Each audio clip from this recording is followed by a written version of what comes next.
I never thought I'd be the kind of person to write one of these stories. But here I am. Maybe it's therapy, maybe it's justice, or maybe I just want the world to know how I turned betrayal into the sweetest revenge I could have ever imagined. My name's Michael, and I grew up with a guy named James. We were inseparable since elementary school. Best friends, partners in crime, the kind of duo that teachers joked would either build an empire together or end up in prison. We shared everything: hobbies, dreams, even stupid teenage mistakes. And for as long as I can remember, we also shared a dream: starting a business together. It wasn't just a passing idea. We spent years brainstorming, sketching logos in notebooks, writing business plans during boring college lectures, and talking endlessly about how we'd build something from scratch. We were going to create a small but innovative tech company, software for small businesses, something user-friendly, subscription-based, scalable. We had the name, the concept, and most importantly, we had each other. Or so I thought. After college, life got real. Bills, jobs, responsibilities. You know the drill.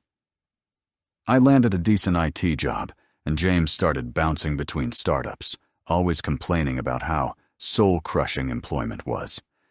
We still met up almost every week, still talked about the plan, but it was always soon. Soon we'd get the funding. Soon we'd quit our jobs. Soon we'd make the leap. That soon stretched on for 3 years. And then, one night, it finally seemed like it was happening. James called me, his voice shaking with excitement. "Mike, I think I've got it," he said. "I met some investors through a client. They love our idea. They want to talk." We spent weeks polishing the pitch deck. I wrote most of the technical part: architecture, scalability, integration points, while James handled the business side. The meeting went great. The investors seemed impressed.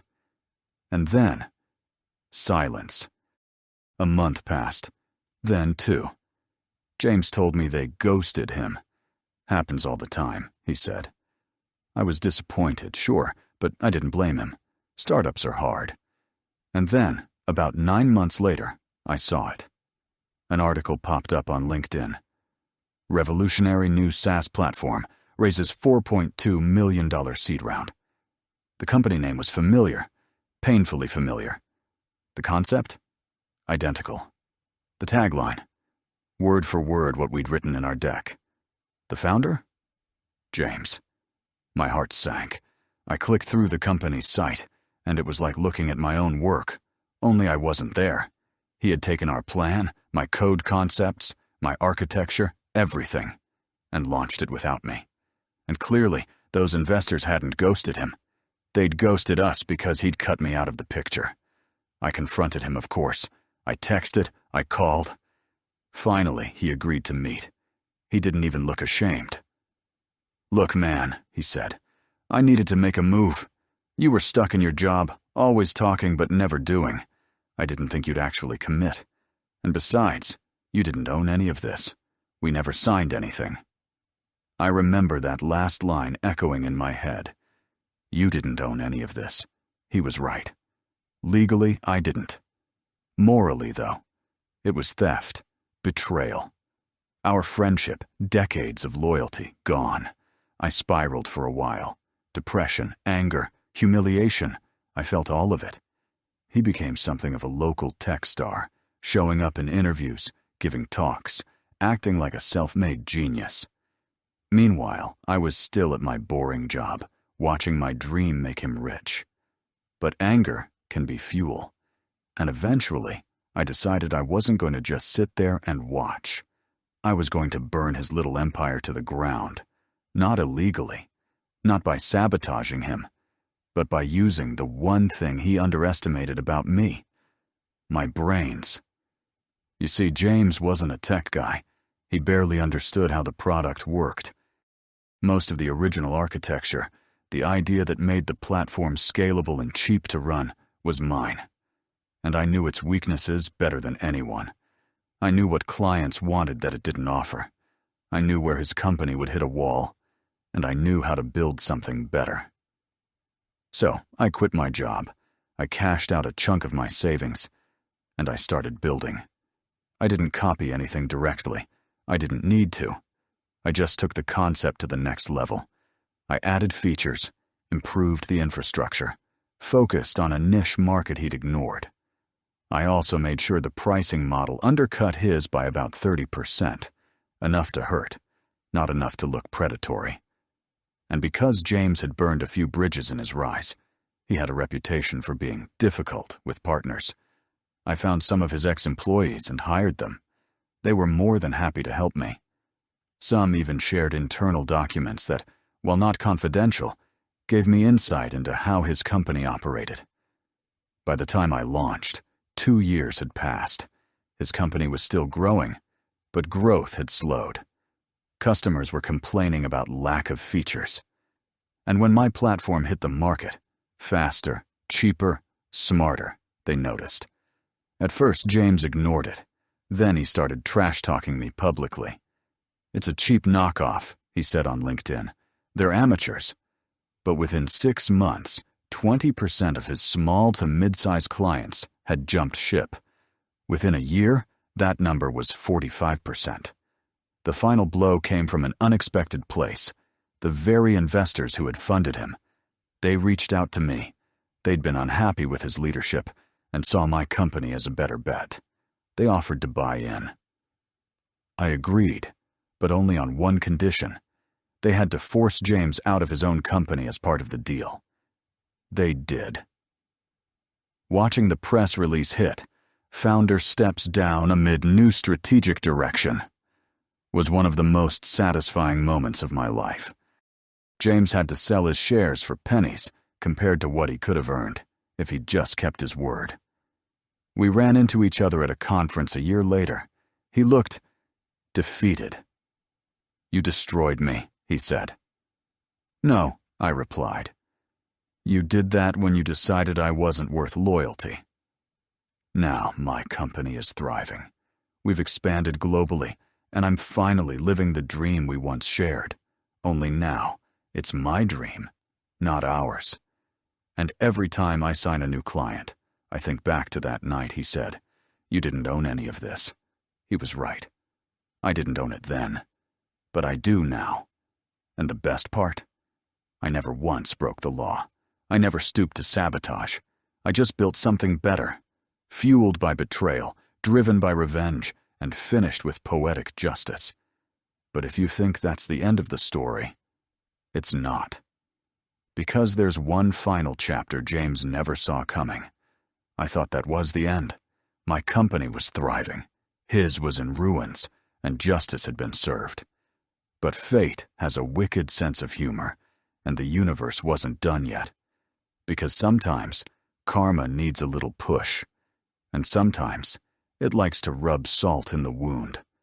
About a year after James was ousted, I got a message from someone unexpected.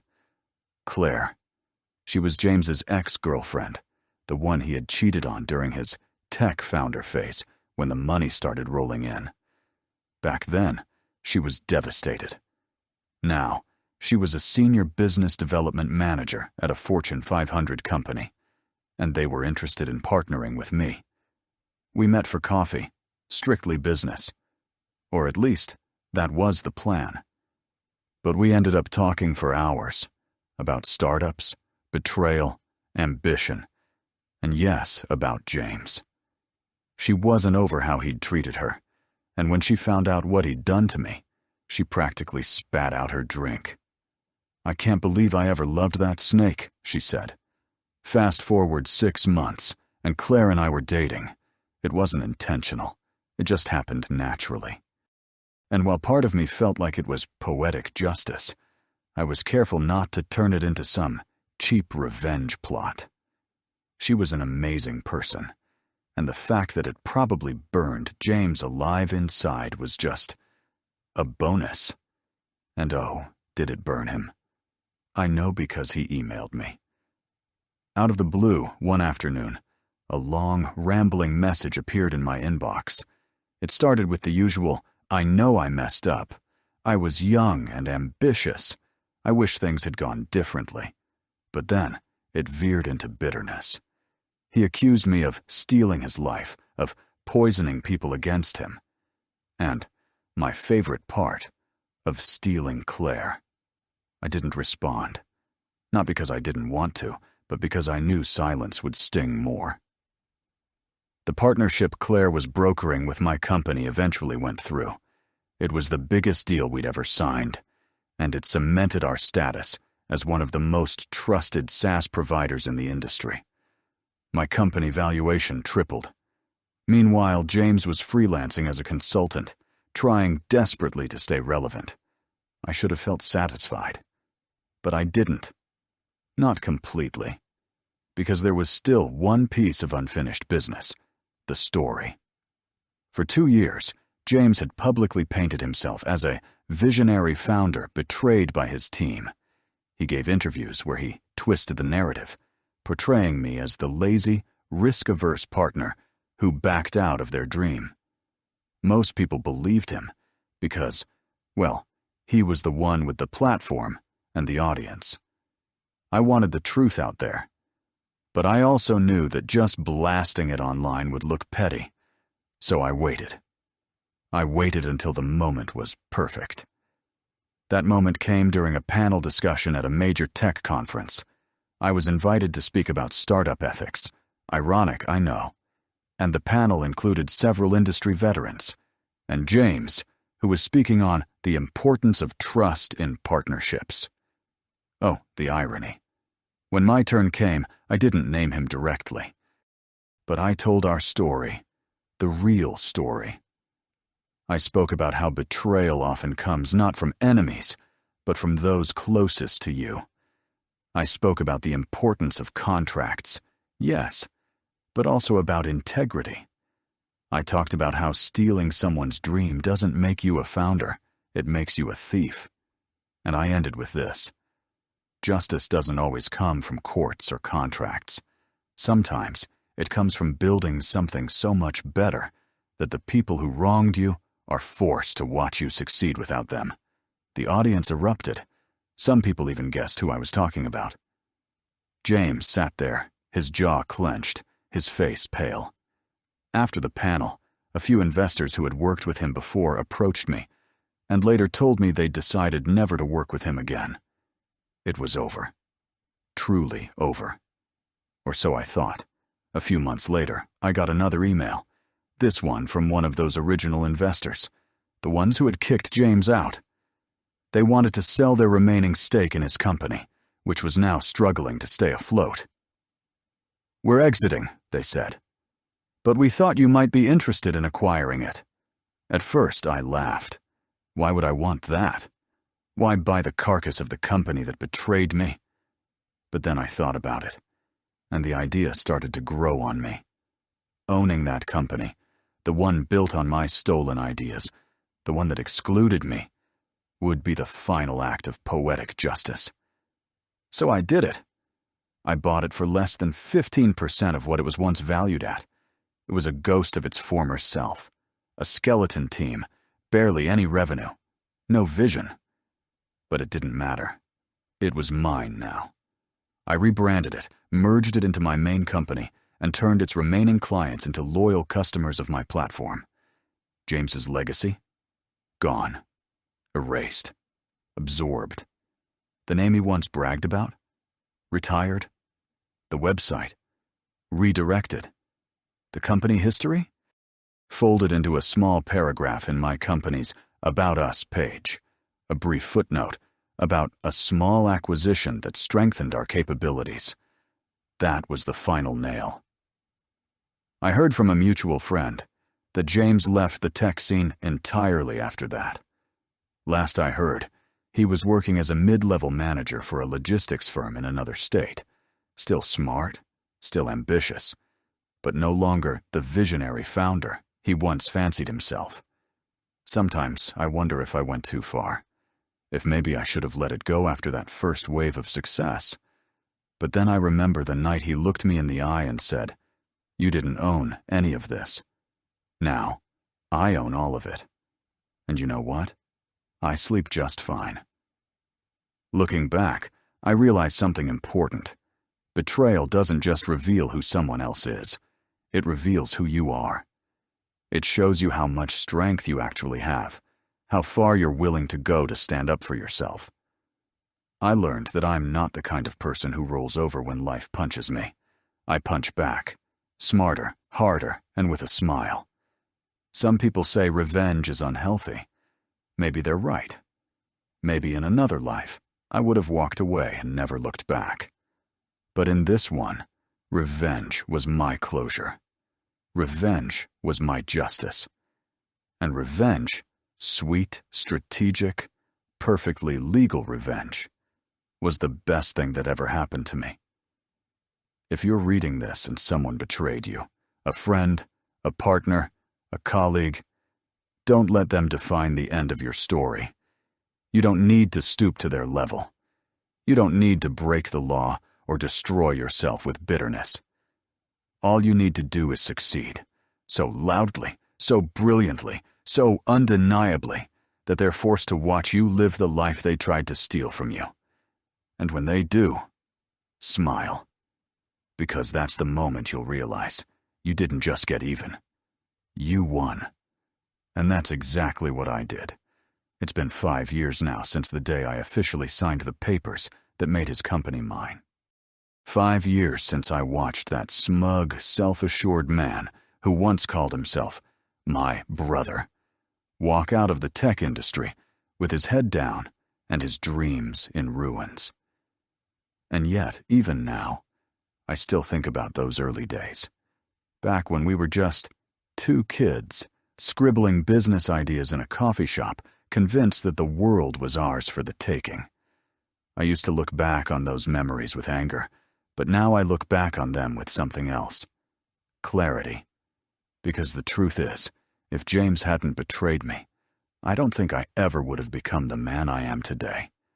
His betrayal was the fire that forged me, the push I needed to evolve from someone who dreamed into someone who did. But here's the part I haven't told you yet.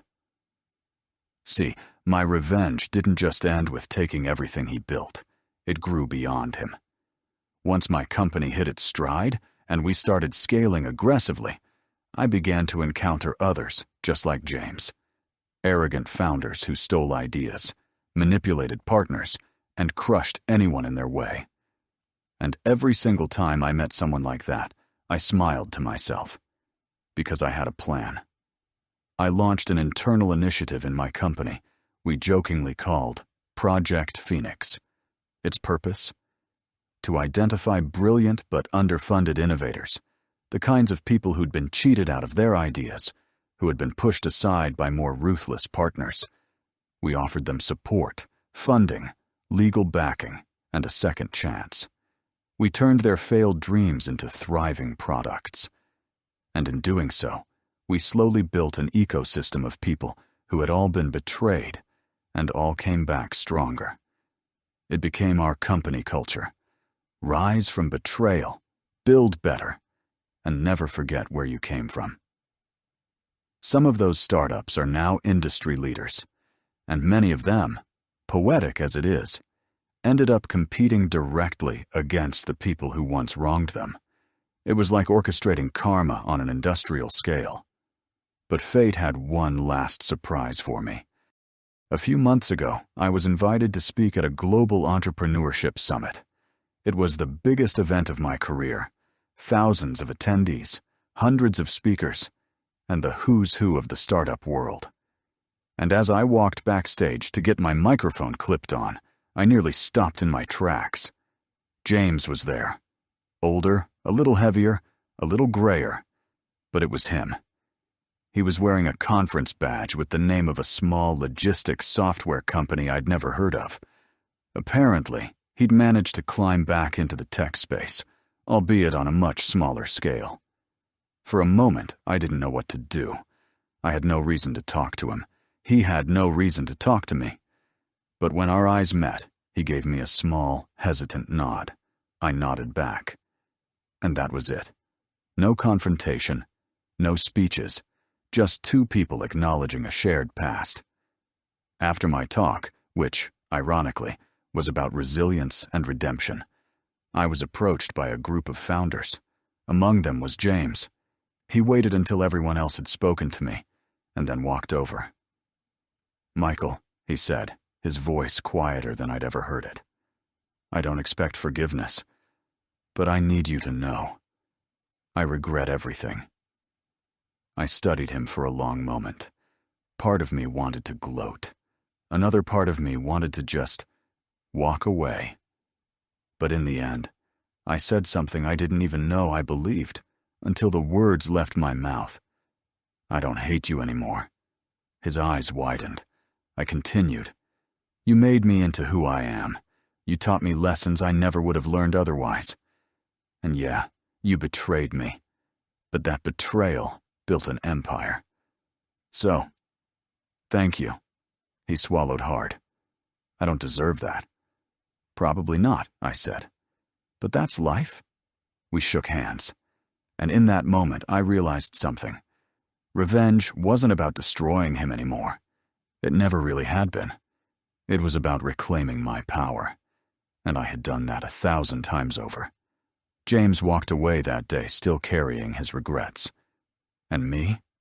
I walked away lighter than I'd felt in years, because I finally understood that the true victory wasn't in watching him fall.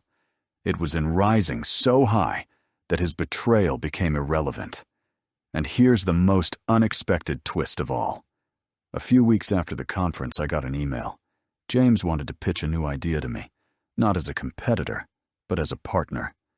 He said he had learned his lessons, that he respected me now, and that, if I was willing, he'd love a chance to collaborate. I didn't respond right away. I spent days thinking about it. Would partnering with him be weakness? Would it undo everything I'd accomplished? Or would it be the final proof that I had truly moved on, that I could stand next to the man who betrayed me without hate, without anger, without needing to prove anything? In the end, I said yes. Not because I trusted him, and not because I needed him, but because I was curious to see if people really could change.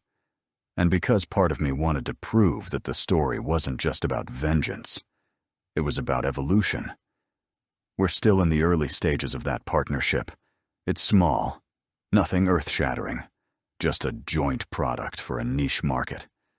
But working with him again is surreal. He's not the same James. He's humble, cautious, careful with his words. He defers to my leadership. And every once in a while, I catch him watching me with a look that's somewhere between respect and guilt. And you know what? I'm okay with that.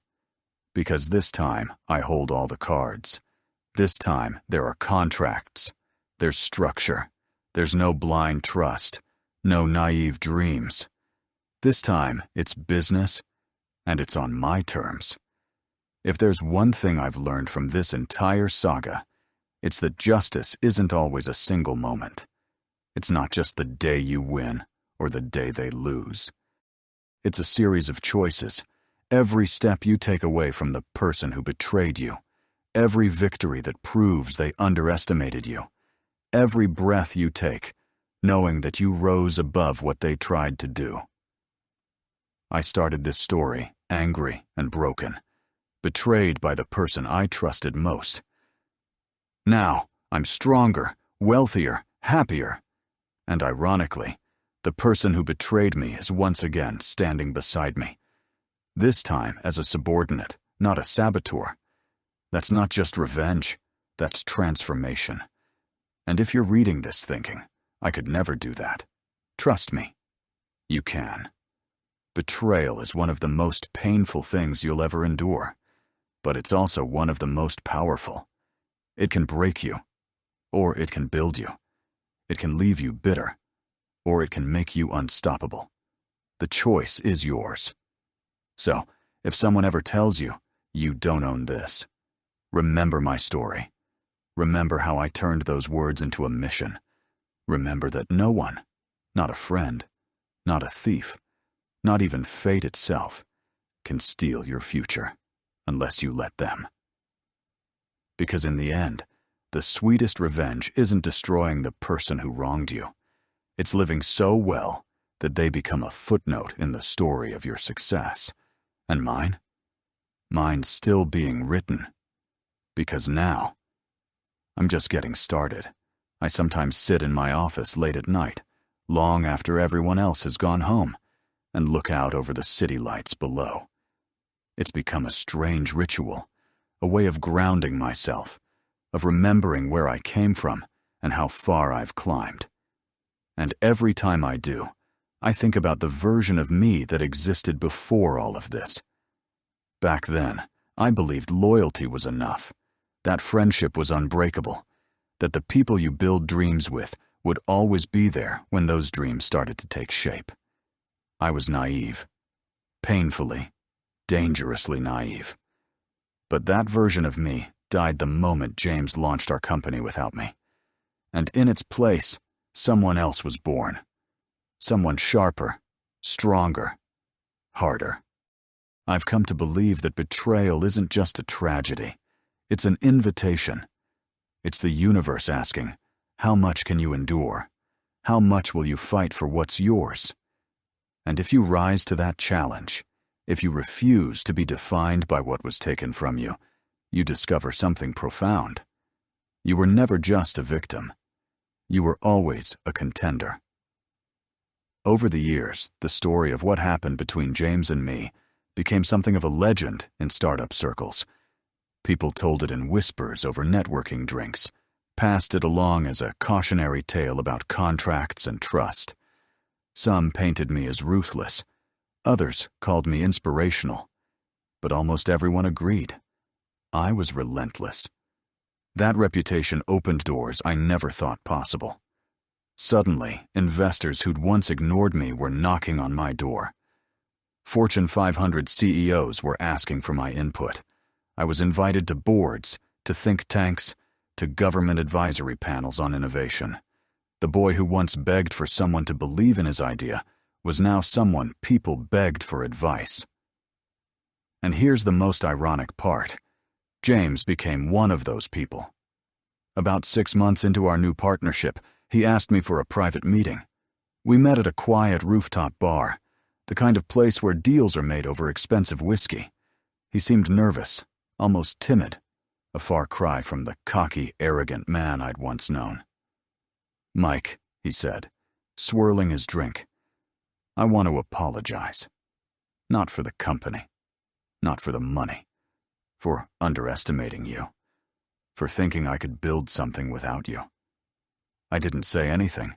I just let him talk. I've spent years trying to convince myself that I did what I had to do, that I was justified. But the truth is, I was scared. Scared you'd leave me behind. Scared I wasn't enough. And in trying to prove I was, I lost everything that actually mattered. That was the first time I'd ever heard him admit it. It wasn't greed or malice. It was fear. And somehow, that made it worse. "I don't expect forgiveness," he continued, "but I need you to know I've learned my lesson. I'll never make that mistake again." I leaned back in my chair and studied him. For years, I had fantasized about moments like this. Him on his knees, begging for forgiveness, finally admitting I was right. But now that it was here, it didn't feel triumphant. It felt quiet. "I forgave you a long time ago," I said finally. "Not for you, for me. Because carrying hate is like drinking poison and expecting the other person to die." He exhaled, his shoulders loosening. "Then maybe we can finally build something together, for real this time." I nodded. "Maybe." And we did. Slowly, cautiously, with layers of contracts and lawyers and mutual oversight. It was nothing like the naive, friendship-driven partnership we once had. This time, it was business. Cold, structured, professional. And yet, beneath it all, there was a strange sense of closure. Because this time, I wasn't trying to prove anything. I had nothing left to prove. The world now knows my name. The company I built is one of the most respected in the industry. The vision I dreamed up as a kid, the one James tried to steal, is alive and thriving on a global scale. And James? He's a small but functional part of that machine. Not a founder, not a visionary, just one of many people contributing to a mission that no longer belongs to him. And maybe that's the most poetic justice of all. He didn't just lose the company. He lost the narrative. He will never again be the man who had the idea. He will never again be the visionary who built something from nothing. He will forever be remembered as the man who betrayed his best friend and ended up working for him. But there's something even deeper I've come to understand.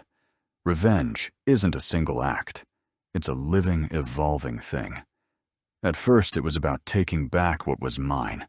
Then it became about surpassing him. Then it became about redefining the story entirely. And now? Now it's about helping others write their own endings, the ones that Betrayal tried to erase. That's why, 3 years ago, I started a foundation. We call it the Second Chance Fund. Its purpose is simple. We find people who've been betrayed by business partners, by co-founders, by investors, and we give them the resources to try again.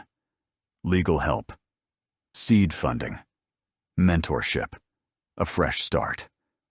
And every year, I personally interview at least 10 of them. I listen to their stories just like mine, and I tell them something I wish someone had told me back then. You are not defined by what they took from you. You are defined by what you build next. Some of those companies have gone on to become giants. Others are still small, but growing. But every single one of them represents something bigger than business. They represent defiance. They represent resilience. They represent the refusal to let betrayal be the final chapter. Sometimes, people ask me if I would change anything, if I could go back and stop James from betraying me. And every single time I say no. Because without that betrayal, none of this would exist. I wouldn't have built the company I did. I wouldn't have become the man I am. And hundreds of other people wouldn't have gotten their second chances. It's strange to say, but I'm grateful for it all, even the worst moments, especially the worst moments, because they taught me the most. And maybe that's the real lesson here. Revenge feels good. God, it feels so good. But it's fleeting. Success, however, is eternal. It's a living, breathing monument to your strength. And the more you build, the more you rise, the smaller your betrayers become in the story of your life. James is a footnote now, a lesson, a scar I wear proudly. And when people ask me what happened between us, I tell them the truth. He betrayed me. I built an empire. And then I helped others do the same. If you're reading this and you're in the middle of your own betrayal, if someone stole your dream, your work, your trust, remember this. Betrayal is not the end. It's the beginning. It's the first page of a story you haven't written yet. And if you choose to, that story can end with you standing taller, richer, stronger, and freer than you ever imagined. Because justice isn't about punishing them. Justice is about becoming someone they can never touch again. And when you do, when you look back years later and realize they were just the prologue, you'll smile. Because that's when you'll know that you didn't just win. You transcended. And that is the ultimate revenge.